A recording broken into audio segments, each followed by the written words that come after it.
Consider and hear me, O Lord my God. Lighten mine eyes, lest I sleep the sleep of death, lest mine enemy say, I have prevailed against him, and those that trouble me rejoice when I am moved.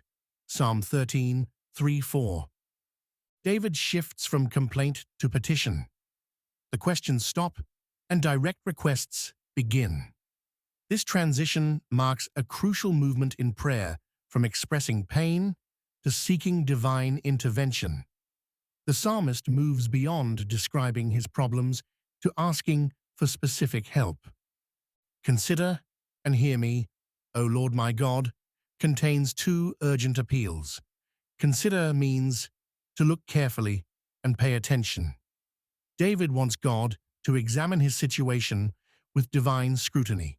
He needs the Lord to see what human eyes cannot perceive and understand what human minds cannot grasp.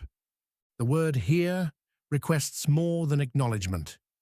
David seeks active divine response to his prayers. He wants God to listen with intent to act. This verb appears throughout the Psalms as believers plead for divine attention to their circumstances. The phrase, O Lord my God, combines two significant names for deity. Lord translates the covenant name Yahweh, emphasizing God's faithfulness to his promises. My God expresses personal relationship and ownership. David appeals to both God's character and their bond. This combination appears when believers face desperate situations requiring both divine power and personal care. Moses uses similar language when pleading for Israel after the golden calf incident. The names remind God of his commitments, while asserting the believer's claim on divine mercy. Lighten mine eyes, lest I sleep the sleep of death, uses physical imagery to describe spiritual need. Dark eyes suggest approaching death or deep depression. Light represents life, hope, and divine blessing. David requests restoration of spiritual vitality before his condition becomes irreversible. The phrase "sleep of death" refers to physical death but implies spiritual consequences. If David dies in his current state, his enemies will claim victory over both him and his God. His death would appear to vindicate their opposition to divine truth and righteous living. Modern believers experience spiritual fatigue during extended trials. Their enthusiasm for worship diminishes. Bible reading becomes mechanical rather than meaningful. Prayer feels empty and routine. They need divine renewal.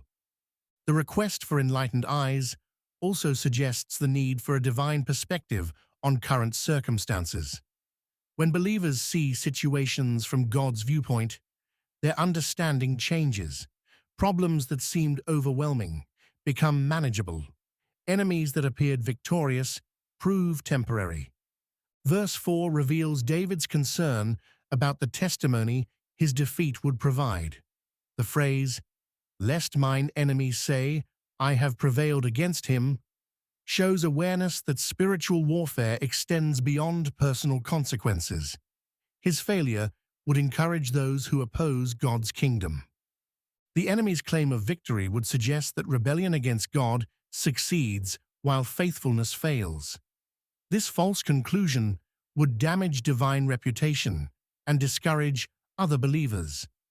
David understands his situation affects more than his personal comfort. "Those that trouble me rejoice when I am moved" describes the celebration that would follow David's downfall. The word "moved" suggests being shaken from a secure position or falling from stability. His enemies wait for signs of weakness or failure. This concern reflects the reality that believers live under constant observation. Their responses to trials either validate or undermine their testimony about God's faithfulness. When Christians maintain faith during suffering, they show God's power. When they collapse under pressure, they provide ammunition for God's critics.